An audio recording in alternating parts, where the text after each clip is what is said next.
जिजाऊ सराव केंद्र या यूट्यूब चॅनलमध्ये तुम्हा सर्वांचे मनापासून स्वागत. विद्यार्थी मित्रांनो, चॅनल सुरू केल्यापासून आजपर्यंत आपण महाराष्ट्र पोलीस भरती असो किंवा RRB NTPC परीक्षा असो या संदर्भात प्रश्न उत्तरांचा सराव पाहिला आहे. परंतु आजच्या या व्हिडिओमध्ये आपण महामानवाचा जन्म ते महापरिनिर्वाण दिनापर्यंतचा प्रेरणादायी प्रवास पाहणार आहोत. महामानव कोण हे तर आपल्या सर्वांनाच माहिती आहे.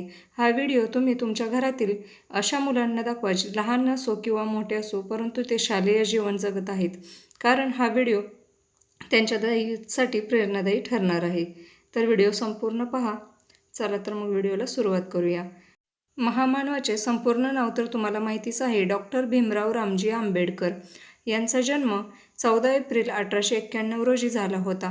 त्यांचा जन्म पूर्वीच्या ब्रिटिश काळातील मध्य प्रांतात म्हणजेच सध्याच्या मध्य प्रदेश राज्यातील महू गावात झाला होता. तर यांचा मृत्यू 6 डिसेंबर 1956 रोजी त्यांच्या दिल्लीतील राहत्या घरी झाला होता. 6 डिसेंबर रोजी त्यांचा मृत्यू झाला होता, म्हणून आपण 6 डिसेंबर हा महापरिनिर्वाण दिन म्हणून साजरा करतो. डॉक्टर बाबासाहेब आंबेडकर यांचे मूळ गाव रत्नागिरी जिल्ह्यातील अंबाडवे हे होते. तर त्यांच्या वडिलांचे नाव रामजी मालोजी सकपाळ होते. काहींना वाटले असेल की डॉक्टर बाबासाहेब आंबेडकरांना तर आपण डॉक्टर बाबासाहेब आंबेडकर म्हणतो आणि वडिलांचे नाव रामजी मालोजी सकपाळ असे कसं काय? तर ह्या दोन्हीमधील फरक आपण पुढे व्हिडिओमध्ये पाहणार आहोत. त्या अगोदर ही माहिती पाहू. तर डॉक्टर बाबासाहेब आंबेडकर यांचे वडील म्हणजेच रामजी मालोजी सकपाळ हे ब्रिटिश सैन्यामध्ये सुभेदार म्हणून कार्य करत होते. तर त्यांच्या आईचे नाव भीमाबाई असे होते, ज्यांना आपण भीमाई असे देखील म्हणतो. डॉक्टर बाबासाहेब आंबेडकर यांना 2 भाऊ व 2 बहिणी होत्या. म्हणजेच हे एकूण 5 डॉक्टर बाबासाहेब आंबेडकरांसहित 5 भावंडे होती. पहिले मोठ्या भावाचे नाव बलराम, लहान भावाचे नाव आनंदराव, त्यानंतर मंजुळा, त्यानंतर तुळसा व शेवटी भीमराव यांचा जन्म झाला होता. हे फक्त 5च भावंडे नव्हती, तर त्या अगोदर म्हणजेच डॉक्टर बाबासाहेब आंबेडकर यांच्या आईवडिलांना एकूण 14 मुले झाली होती. त्यामध्ये 11 मुली व 3 मुले झाली होती. त्यापैकी हे फक्त 5च भावंडे जिवंत राहिली, बाकीची अकाली मृत्यूने दगावली. डॉक्टर बाबासाहेब आंबेडकर यांना 2 पत्नी होत्या. पहिली पत्नी रमाबाई यांचा मृत्यू झाल्यानंतर त्यांनी दुसरा विवाह केला. त्या दुसऱ्या पत्नीचे नाव सविता असे होते. पहिली पत्नी रमाबाई व डॉक्टर बाबासाहेब आंबेडकर यांना एकूण 5 अपत्ये झाली होती. त्यातील 4 अपत्ये ही अकाली मृत्यू पावली व त्यातील फक्त एकच अपत्य जिवंत राहिले. त्यांचे नाव यशवंत असे होते. असे हे डॉक्टर बाबासाहेब आंबेडकर यांचे कुटुंब होते. त्यातील प्रत्येक सदस्यांनी त्यांच्या पडत्या काळात तसेच त्यांचे शिक्षण सुरू असताना त्यांना महत्त्वपूर्ण अशी मदत केली. विद्यार्थी मित्रांनो, डॉक्टर बाबासाहेब आंबेडकर यांच्या जीवनातील प्रत्येक प्रवासामध्ये काही ना काही असे टप्पे पडले की जो इतिहास घडवून गेला. तर डॉक्टर बाबासाहेब आंबेडकर यांनी 7 नोव्हेंबर 1900 मध्ये सातारामध्ये गव्हर्नमेंट स्कूलमध्ये सर्वप्रथम प्राथमिक शिक्षण सुरू केले.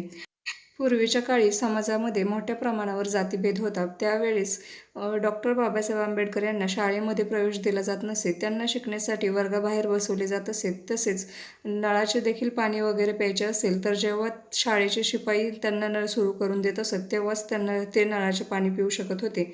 जर शिपाई नसतील तर त्यांना पाणी पिता येत नव्हते. अशा प्रकारे त्यांनी त्यांचे शिक्षण पूर्ण केले होते.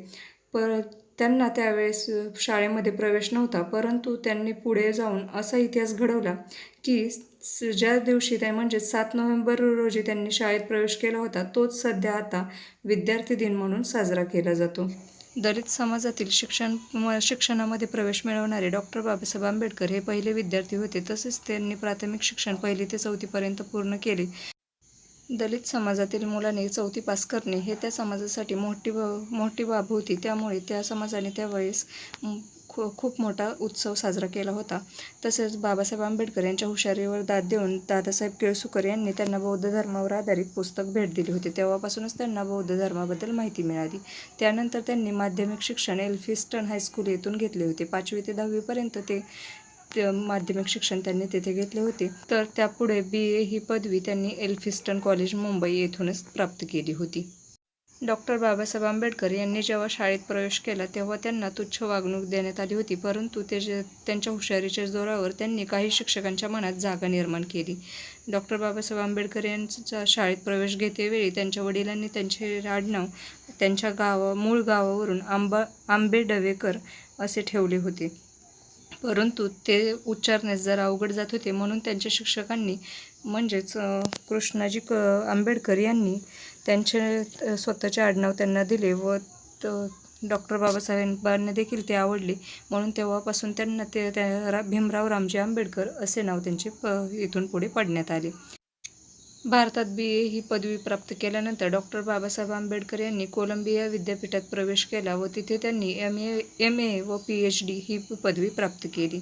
काही विद्यार्थ्यांना वाटत असेल की तुम्ही तर सांगत आहात की डॉक्टर बाबासाहेब आंबेडकर यांची परिस्थिती खूप हलाखीची होती, मग त्यांनी कोलंबिया विद्यापीठात कसं काय प्रवेश मिळवला? तर त्यांनी आपल्या बुद्धीच्या जोरावर बडोदा संस्थानचे सयाजीराव गायकवाड यांच्याकडून शिष्यवृत्ती प्राप्त केली व त्या शिष्यवृत्तीवरच त्यांनी पुढील शिक्षण घेण्यास सुरुवात केली. MA व PhD प्राप्त झाल्यानंतर त्यांनी London school of economics and political सायन्समध्ये प्रवेश मिळवला व तेथे बॅरिस्टर ही पदवी त्यांनी घेतली. बॅरिस्टर पदवी मिळवल्यानंतर ते भारतात परत आले व मुंबईच्या उच्च न्यायालयात त्यांनी वकिली करण्यास सुरुवात केली. अशा प्रकारे डॉक्टर बाबासाहेब आंबेडकर यांचा शिक्षण प्रवास होता. त्यांनी एवढीच नव्हे तर अनेक पदव्या घेतल्या होत्या, परंतु त्यांच्या पदव्या मोजण्याची आपली योग्यता नाही. त्यामुळे महत्त्वपूर्ण एवढीच आपण माहिती पाहू. विद्यार्थी मित्रांनो, काही विद्यार्थ्यांना असे वाटते की आपली परिस्थिती नाही त्यामुळे आपल्याला पुढे जास्त शिक्षण घेता येत नाही, परंतु डॉक्टर बाबासाहेब आंबेडकर यांची परिस्थिती तर तुम्हाला समजलीच असेल की आर्थिकरित्या नव्हे तर प्रत्येक बाजूने त्यांची परिस्थिती कमकुवत होती, परंतु त्यांनी त्याकडे लक्ष दिले नाही व आपला जीवन प्रवास व शिक्षणाचा प्रवास प्रेरणादायीरित्या पुढे चालवत गेले. डॉक्टर बाबासाहेब आंबेडकर यांनी शिक्षण क्षेत्रातच प्रगती केली नाही तर त्यांनी पुढे दलितांसाठी महत्त्वपूर्ण असा लढा दिला. पूर्वीच्या काळी मोठ्या प्रमाणावर जातीभेद होता. त्यावेळेस दलित तसेच काही अशा जाती होत्या की ज्यांना खालची जात समजली जात होते. तेव्हा त्या लोकांना सार्वजनिक ठिकाणी जेथे पाणलोट क्षेत्र आहे तिथे जे सर्वजण पाणी वापरू शकतात तेथे त्या लोकांना पाणी वापरण्यास सक्त मनाई केली होती. त्यामुळे त्यांना पाण्यासाठी वन भटकावे लागत होते. तसेच डॉक्टर बाबासाहेब आंबेडकर यांना देखील शिक्षणाच्या काळात देखील त्यांना या परिस्थितीचा सामना करावा लागला होता. त्यासाठी त्यांनी 20 मार्च 1927 रोजी कोकणातील महाड येथे 14 तळे सत्याग्रह केले. हा सत्याग्रह म्हणजेच त्यांनी सार्वजनिक तलावातील पाणी पिले व त्यांच्या अनुसरण इतर त्यांच्या अनुयायांनी देखील केले. हा 20 मार्च दिवस आपण सामाजिक सबलीकरण दिन म्हणून साजरा करतो. त्यांनी जेव्हा सार्वजनिक तलावातील पाणी पिले ते समाजातील काही लोकांना खटकले व त्यांनी त्यांच्यावर खटला दाखल केला, परंतु कालांतराने न्यायालयाने त्यांच्या बाजूने न्याय दिला व अस्पृश्यांना म्हणजेच दलितांना देखील सार्वजनिक क्षेत्रातील पाणी वापरण्याचा अधिकार दिला. त्यानंतर आपला भारत देश ब्रिटिशांपासून स्वतंत्र झाला व पुढील वाटचाल सुरुवात करण्यास भारतातील मोठ्याने त्यांनी पाऊल उचलण्यास सुरुवात केली. तर त्यामध्ये सर्वप्रथम आपले भारतीय संविधानाची निर्मिती करणे हा सर्वात मोठा प्रश्न होता. त्यासाठी एक समिती नेमण्यात आली. त्याला आपण मसुदा समिती म्हणून सर्वजण ओळखतो. त्याचे अध्यक्ष हे डॉक्टर बाबासाहेब आंबेडकर यांना करण्यात आली व भारतीय संविधानाची निर्मिती करण्याची जबाबदारी डॉक्टर बाबासाहेब आंबेडकर यांना सोपवण्यात आली. तर तेव्हा डॉक्टर बाबासाहेब आंबेडकर यांनी हे भारतीय संविधान अवघ्या फक्त 2 वर्ष 11 महिने व 18 दिवसांमध्ये एकूण 22 भाग 395 कलमे व 8 अनुसूची असलेले 251 पानांचे हे भारतीय संविधान तयार केले होते. भारतीय संविधानाचे महत्त्व तर तुम्हा सर्वांनाच माहिती आहे की आज परीक्षेच्या दृष्टीने जेव्हा आपण भारतीय संविधानाचा अभ्यास करतो तर ते आपल्याला किती कठीण जाते, परंतु हे डॉक्टर बाबासाहेब आंबेडकर यांनी कसे तयार केले असेल हे याचा विचार आपण करू शकतो.